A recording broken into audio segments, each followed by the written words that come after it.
Estimados estudiantes, en este vídeo vamos a desarrollar la tercera pregunta, si no recuerdo mal, del cuestionario sesión 11, en el que nos centrábamos en las obras de la poesía del grupo poético de la generación del 27. Recordemos que había otras dos preguntas previas. Con estas preguntas lo que estamos intentando es desmenuzar o analizar o separar la pregunta de exposición o pregunta de desarrollo que se incluye en la PBAU. Las dos primeras consideramos que están razonablemente bien desarrolladas en este documento, poesía anterior al 36, y por lo tanto, aunque si nos da tiempo las trataremos brevemente en la clase del lunes, me voy a centrar justamente en la pregunta 3, ¿no? En exclusiva, porque aunque mi idea era tratarla en la clase anterior, no fue posible por cuestiones de tiempo. Bien, obras, es decir, no las cuestiones generales de la etapa del grupo poético del 27 o generación del 27, no concretamente consideraciones generales, aunque inevitablemente alguna vamos a hacer sobre la obra poética de estos autores, sino que nos vamos a centrar en mayor detalle en las obras. Intentaré que el vídeo no sobrepase los 20 minutos. Bien, comenzando directamente con Pedro Salinas, que lo teníamos por aquí. A ver, no estaba esto aquí bien puesto. Ahora sí, ¿no? Pedro Salinas. Recordemos, por otro lado, que el desarrollo, digamos, genérico, pero sin entrar en las obras, está aquí, ¿no? La parte final del documento de poesía anterior al 36, ¿no? Bien, pues en cuanto a Pedro Salinas, debemos decir que tenía una poesía bastante filosófica o metafísica. Sus temas predominantes fueron el amor en un sentido amplio que no se centraba exclusivamente en las personas, sino también el amor a las cosas, y el amor un poco en un sentido intelectual que recuerda vagamente a Juan Ramón Jiménez, en tanto que ese amor constituye una búsqueda de las realidades esenciales de la existencia, ¿no? De aquello que otorga sentido a vivir. Igualmente, dentro de este mismo toque filosófico, encontramos en la obra de Pedro Salinas un afán por alcanzar lo absoluto, el conocimiento e integrar el yo con el mundo. Entrando concretamente en la pregunta que nos ocupa, que sería el cancionero amoroso, donde recogemos tres obras, concretamente La voz a ti de vida, Razón de amor y Largo lamento, debemos decir que el cancionero amoroso o la trilogía amorosa pertenece a su segunda etapa de producción poética. De manera metafórica realmente se le puede llamar cancionero amoroso, aunque no tiene un nombre que recoja, un título que recoja a las tres obras como tal, ¿no? Concretamente, por decir algunas cuestiones relativas a la temática, en La voz a ti de vida, el amante canta a la amada a sus cualidades y gracias a la amada también consigue alcanzar la realidad que lo rodea, iluminado por el amor. En Razón de amor se puede considerar que es la celebración de un sentimiento amoroso, pero ese sentimiento amoroso está condenado a desaparecer. Y por último, en Largo lamento, expresa el dolor que le supone la separación inevitable de la amada, ante la que solo cabría resignación. Cerramos Pedro Salinas, ya digo que nos estamos centrando específicamente en la obra, e iríamos ahora con Jorge Guillén, ¿no? Aquí en este documento, por si tenéis curiosidad, sabemos que por cuestiones de tiempo no podemos dedicarnos a ir leyendo poemas, salvo los que entran directamente en la PBAU, como por ejemplo el caso de La realidad y el deseo de Cernuda, pero si tenéis curiosidad, aquí hay algunos poemas escogidos, ¿no? Nos vamos a Jorge Guillén y de Jorge Guillén nos vamos a centrar en su obra Cántico. Igualmente, mencionando brevemente cuestiones generales de su obra, debemos decir que Jorge Guillén también tiene ciertas inclinaciones filosóficas. Podemos decir que el tema más importante de la obra de Jorge Guillén es la afirmación con júbilo del ser, es decir, del existir en la realidad de la que el propio poeta forma parte.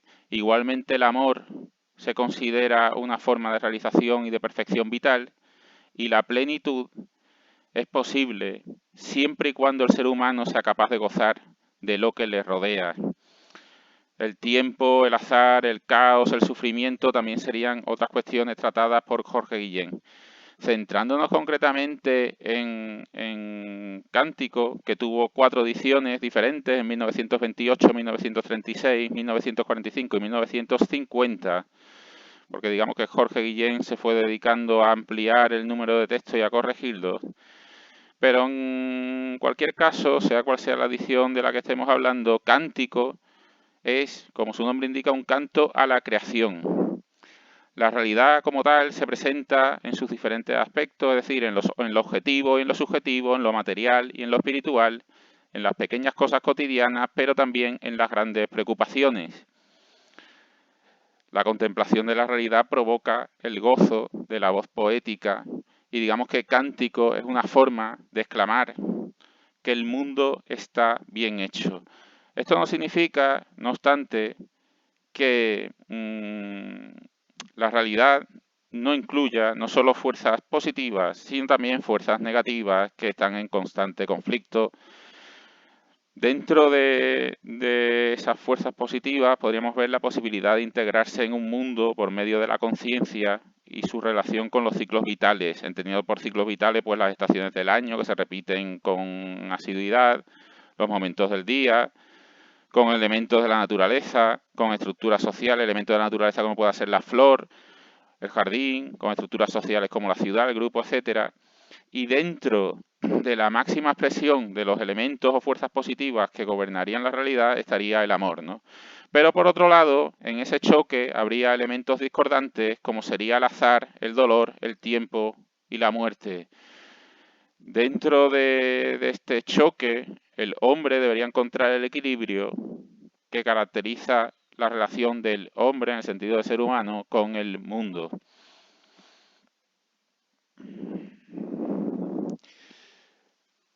El siguiente autor del que nos debemos ocupar es Gerardo Diego. Gerardo Diego, hablamos igualmente un poco de temas y voy a hablar esta vez también un poco más de estilo y nos centramos en la obra que nos ocupa o en las obras que serían Imagen y Manual de Espumas. Bien, los temas de la poesía de Gerardo Diego igualmente serían variados. El amor, el paisaje, sus experiencias personales y recuerdos, pero también otros temas más castizos como el mundo de los toros, la religión, la música, etcétera, ¿no? Concretamente, desde un punto de vista formal, Gerardo Diego combina rasgos de la vanguardia con otros elementos de la tradición literaria.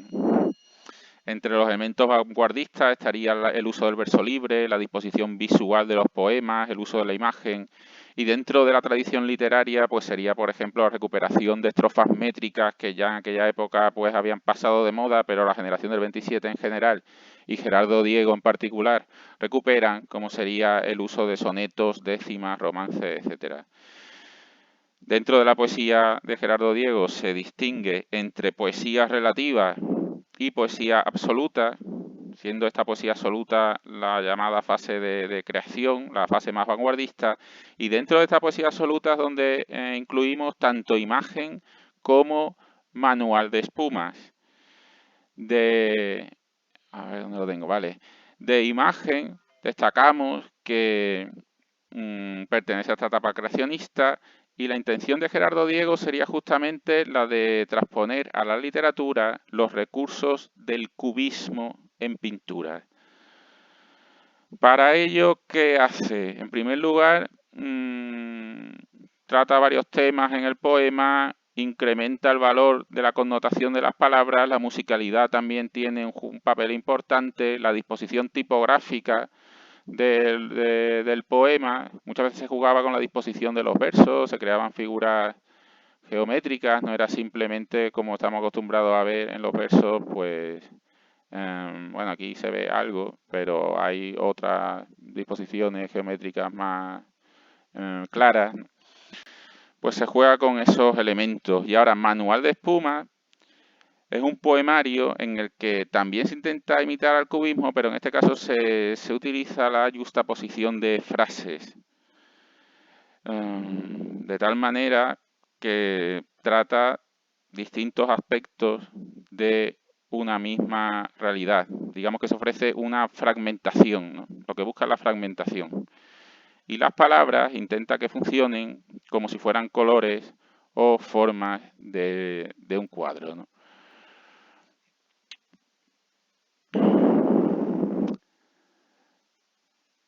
Continuamos con Federico García Lorca.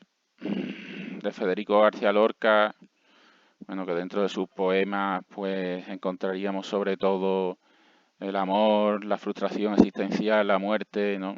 El amor en el sentido de no solo de amor, sino también de sexo, inclinación erótica, la muerte como un posible resultado de un fracaso amoroso, la infancia también otro de los temas que trata García Lorca en su poesía, en especial la inocencia propia de la infancia, lo social, todo el tema de las imposiciones morales, vidas frustradas creadas por el autoritarismo, etcétera, es otro de sus elementos. En el punto de vista estilístico, pues hay mucha presencia de símbolos, también hay tendencia impresionista, intentar alcanzar también la musicalidad en sus poemas. Y yéndonos concretamente a Romancero Gitano y Poeta en Nueva York, dentro de Romancero Gitano, lo que intenta reflejar Romancero Gitano es sobre todo una Andalucía centrada en el mundo gitano y en los poemas, por ejemplo, se establecen oposiciones entre el gitano, que sería un símbolo de la libertad y del primitivismo, en confrontación con la Guardia Civil, que sería un símbolo o representación del orden y de la represión. Y entre ellos, pues, también otro tema muy lorquiano, que sería la plenitud erótica, el amor trágico, que lleva finalmente a la muerte, ¿no? Igualmente, desde un punto de vista estilístico, en Romancero Gitano encontramos elementos tradicionales, encontramos simbolismo utilizando múltiples valores textuales, etcétera. Y ahora, Poeta en Nueva York, que surgió a raíz de la visita que Lorca hizo entre 1929 y 1930 como estudiante de la Universidad de Columbia a Nueva York, pues los temas, sobre todo el tema principal sería la ciudad estadounidense como un símbolo de desarrollo tecnológico, pero que crea deshumanización, angustia. La ciudad sería un lugar donde no tendría cabida ni el amor, ni la felicidad, ni la naturaleza. Y a partir o a raíz de ahí, la soledad y el sufrimiento serían constantes en el mundo de la civilización. Junto a la ciudad, el dolor que le provoca eso, la voz poética, su deseo de amor y la soledad le lleva al sufrimiento y también a incluir dentro de su poesía elementos más sociales como la denuncia de injusticias sociales, la opresión la denuncia de la opresión que sufren explotados, marginados, donde entraría también la población negra. Desde un punto de vista técnico utiliza imágenes visionarias, metáforas, símbolos, y esta motividad le lleva al recurso del verso libre. Vamos ahora con Rafael Alberti. De Rafael Alberti hemos dicho que nos centrábamos en Marinero en Tierra y sobre Los Ángeles. Bien, Rafael Alberti, poeta portuguense, cuyos temas principales serían, sobre todo al principio de su obra, la nostalgia por el paraíso perdido, como sería el mar de Cádiz y en general España, la angustia producida por esas pérdidas, también un fuerte desde el comienzo componente social de denuncia, en relación también con su ideología política. Y centrándonos en estas dos obras, la primera, Marinero en Tierra, en los poemas de Marinero en Tierra se desarrollan varios motivos, como hemos dicho, la nostalgia por el mar, el paraíso perdido de la infancia, y como contraste, un poco al estilo de Poetas de Nueva York en Lorca, la ciudad, ¿no? Y la ciudad aquí no se centra tanto en el elemento de deshumanización, sino como el destierro y la indiferencia, ¿no? Es decir, es como una especie de paraíso perdido que se enfrenta a la ciudad, a Madrid concretamente, aunque no llega a particularizar, como un mundo de indiferencia y en parte también, ¿por qué no?, de deshumanización, ¿no? Sobre Los Ángeles, que es de 1929 y está un poco más avanzado y un poco más perfeccionado. La otra es, digamos, una poesía más pura, en cierto sentido, pero menos perfecta desde un punto de vista técnico. En cambio, sobre Los Ángeles, que fue escrita en 1929, cuando Alberti sufría una profunda crisis personal, pues aquí, digamos, la temática es que el yo poético se desdobla y por un lado habría fuerzas oscuras que lo habitan, que serían los ángeles malos, digamos, ángeles buenos y malos que hay, y ambas fuerzas determinan su destino y lo llevan al misterio, a la soledad y al dolor, ¿no? Igualmente en Sobre los Ángeles también está la temática de la travesía por la pérdida del paraíso, aunque en este caso más directamente. Y Sobre los Ángeles es conocida por ser un conjunto de poemas muy herméticos, de muy difícil interpretación, con imágenes oníricas y que se ve muy influenciado por el surrealismo. De Luis Cernuda no nos vamos a detener mucho porque Luis Cernuda ya hicimos una tarea concretamente sobre su compilación de la producción poética en la realidad y el deseo, y vamos a centrarnos únicamente en Donde habite el olvido, ¿no? Concretamente los poemas de Donde habite el olvido se intensifica el dolor por el fin del amor. Hay una búsqueda de la armonía que siempre desemboca en la frustración, pues el objeto de deseo es siempre inalcanzable.